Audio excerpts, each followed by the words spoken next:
Assalamualaikum warahmatullahi wabarakatuh. Introduce, my name is Muhammad Andrian Prayuda from Blemba 36. I would like to present my final exam about economic and business landscape analysis. My topic for this present is the navigating the nexus for sustainable aviation fuel or SAF, microeconomic, current, and Indonesia palm oil feature. In this present, there's four framework for the present. The first one is the background and journey for the SIF, and then why is SIF important. The third one is the macroeconomic linkage, and the last one is opportunity and future outlook. This is the background why I choose SIF for my topic, because my background is from the aviation industry, and from the data that I got from the IATA, it's International Air Transport Association. He mentioned that the biggest cost for the aviation itself is the aircraft fuel and oil. So if there's any, by this data we can conclude if there's any volatile for the fuel cost, it's very driven quite issue for the airline for survive for the future. So the solution for the airline or operator itself, they must looking for the alternate solution for the fuel, and there's right now we will discuss about it. What is the SAF itself? SAF is the type of the alternative fuel made from the biological or synthetic source that can serve as the substitute for the traditional jet fuel, or that we know the only one that every airline use right now is only jet A1. So we're looking for the another what is the substitute for the jet A1 after itself. This is the feedstock for the SAF. The first generation start is from the palm oil and the corn grain, and the second one is the biomass, non-edible oils, and also use cooking oil or waste animal fat and waste wastage. And the last one is the microalgae. Every generation have the advantage and disadvantage. For the palm oil and corn is have the good ready stock for the feedstock, and the disadvantage is competition with the food supply. And for the second generation, there's no competition for the food supply, but the disadvantage is the fluctuation in the feedstock quality and supply. And for the microalgae itself, it's a advantage for the less space required for the cultivation, and the disadvantage is the high energy demand. This is the journey for the SAF. The first one, it start at the 28. It's start by the Virgin Atlantic using the Boeing and partner with the GE Aviation. They use the feedstock for the SAF is using coconut and babasu, with the contamination for the biojet is 20%. And then continue with the Air New Zealand, and then Continental Airlines and Japan Airline, KLM from Holland also use the, and so on.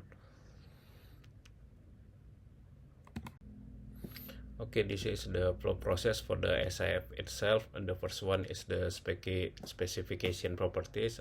They will looking for what is the best feedstock to combine with the oil itself. This phase is take around 6 months, and continue to the fit and purpose properties, and then they do the research, refer to ISTM. ISTM is the American Society for Testing and Material. And then after that they will continue for the communication with the OEM for the aircraft aviation like Safran, Boeing, Honeywell, Rolls-Royce, Airbus, and so on. After that already finished, they will continue for the component test. This is the before the engine or APU test, because below the engine APU there's a lot of the component that's still using the fuel system. So before the test is for the NHA or neck higher SC, they first test for the component for the fuel system first, and then continue for the bigger one is the engine or APU, and they continue again for the refer to the standard for STM, continue again for the discussion with the OEM or original equipment manufacturer, and then they go to the authority. This is the example is for the FAA review. If the FAA or the Federal American Association is already approved, they will continue. Is it accept or is it reject for the continue for the specification itself? In Indonesia itself, Indonesia using the kernel oil, which is already made in the RBD PKO or the refined bleaching deodorant palm kernel oil, and then they mix with the kerosene tank in the Pertamina Cilacap tank, and then they will do the hydrotraining unit. This is the process for the blending for the between the kerosene and the RBD PKO. Is in this step, ITB also support the catalyst. They call it a catalyst merah putih, to make the good composition between the RBD PKO and the original of the after itself or kerosene. And then after it already blending, they make into the biojet fuel, and then continue for transport for the testing. Why SAF is important? The first one is they can reduce the carbon emission. So as we know, bioafter is from the nabati and not from the fossil. So compared to the study, it can be less emission than fossil jet fuel. And also the second one is the regulatory and policy driven. As we know, there's a Paris Agreement that already approved by a lot of the country in the world, that there's zero emission in the future. So one of the alternative to reduce the emission is using the bioafter itself. And then the third one is the economic and industrial benefit. Develop bioafter in Indonesia can make a lot of the new job for in the agriculture, processing, logistic, and technology. And also with that issue, we can also have a lot of opportunity to export the bioafter or the palm oil itself to the another country. Implementation SAF or bioafter in Indonesia, there's a 4-step right now. The first step is 2015 until 2021. There's initial research and refinery preparation to create the bioafter J2.4, and then at the 2021 until 2024 there's a static test at test cell GMF AeroAsia, and then continue using the test flight for the using the military and commercial airline. So in the 2021 there's a flight test using the PTDI aircraft, which is CN235 and Garuda Boeing 737-800. And then in the future, in the 2025 to 2030, there will be a regulation to minimum 5% for the bioafter in Indonesia, and continue to regulate at least 1% bioafter in 2027. And then in the 2050, there will be a 30% until 50% after consist in the bio future. This is the macroeconomic linkage for the policy consideration. The first one is the food and fuel. As we know, right now a lot of the production using the sawit from Indonesia, like food. There's also for the cosmetic and also for the cooking. So if in the future Indonesia will use sawit for the alternative for the fuel, it will be fraction for the demand between the food itself and the fuel. And also the second one, in Indonesia should be balanced biofuel mandate for the food security. And the third one is a sustainable SAF growth must align with the national priorities, like avoid the deforestation and ensure for the smallholder inclusion. This is my analysis about the macroeconomic indicator. In this indicator, I put a 6 indicator, and it's a start from 2021 until 2026. As we know, the sawit itself is a lot of support for the real GDP growth in Indonesia, because a lot of the export from Indonesia for the sawit itself. So from the source from the IMF and BPS, the real growth in Indonesia from 2022 until 2024 is already good, which is already in 5%.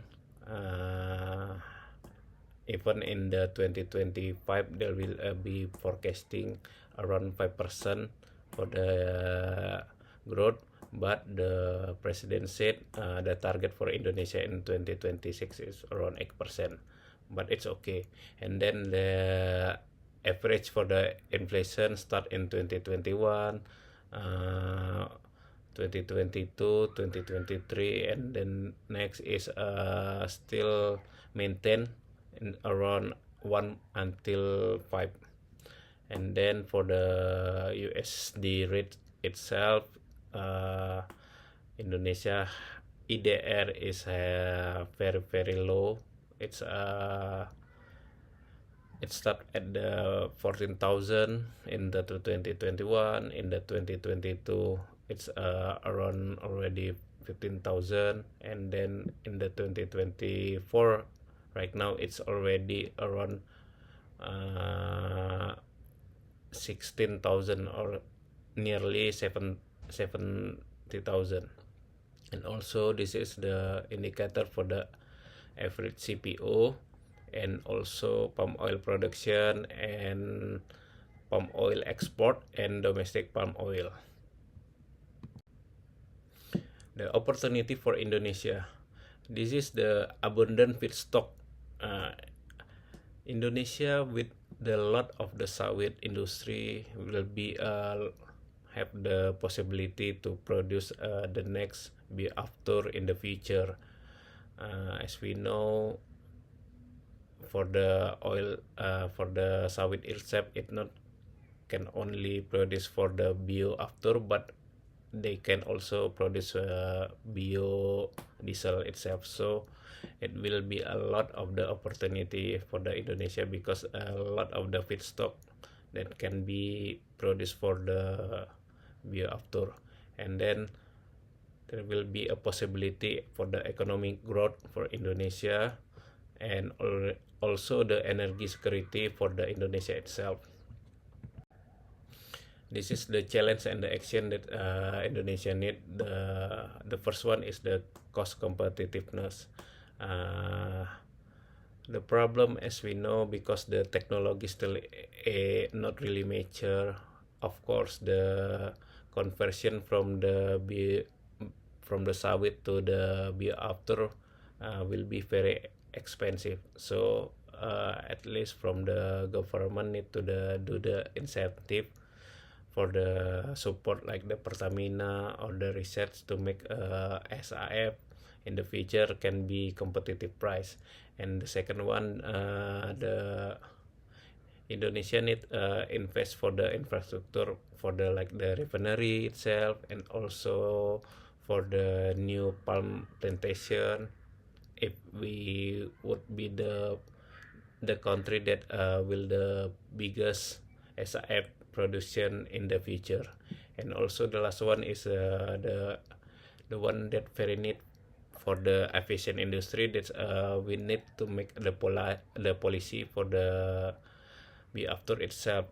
This is we can make like the discussion with our DGCA, like it is DKPPU from the Kementerian Perhubungan, that can help for the easy for the bureaucracy to develop the be after in Indonesia. And also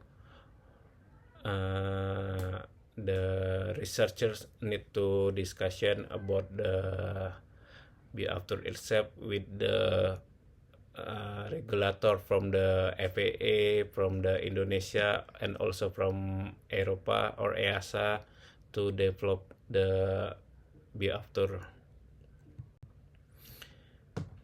And the last one is the future outlook. With the rising demand, the SAF in 2025 there will be around 12% for the efficient fuel itself, and also there will be need technology advance, and also diversifying of the palm industry itself, and also collaboration with the aircraft and engine manufacturer for the developing of the biofuel. Okay, thank you. So I hope in the future Indonesia can be contribute for the industry and aviation, and produce a very good biofuel that can be export to all the country in the world. Thank you.